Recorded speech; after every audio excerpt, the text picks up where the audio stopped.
సెక్టర్లు చేశారా లేదా అనేది చూడకుండా మీరు మాఫీకి ఎలా హామీ ఇస్తారు? డెఫినెట్ గా రుణాల మాఫీ చేసి తీరుతామని ఏదైతే మేము ఎలక్షన్ల సమయంలో వాగ్దానం ఇచ్చినామో, ఎన్ని కష్ట నష్టాలు వచ్చినప్పటికీ కూడా ఆ సమస్యను తీరుస్తామని ఈ రోజు కూడా చెప్తాను. మీ మంత్రి వాక్యాలతో ఖండిస్తున్నారా? మీరు పక్కదావ పట్టిస్తున్నారు.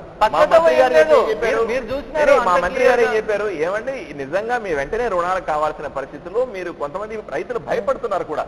ఇప్పుడు కనీసం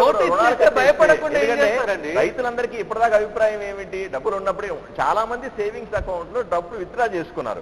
ఏమంటే మీ దగ్గర నిజంగా డబ్బులు ఉంటే కట్టేసి మళ్ళీ లోన్ తీసుకోండి. కట్టేసి వాళ్ళ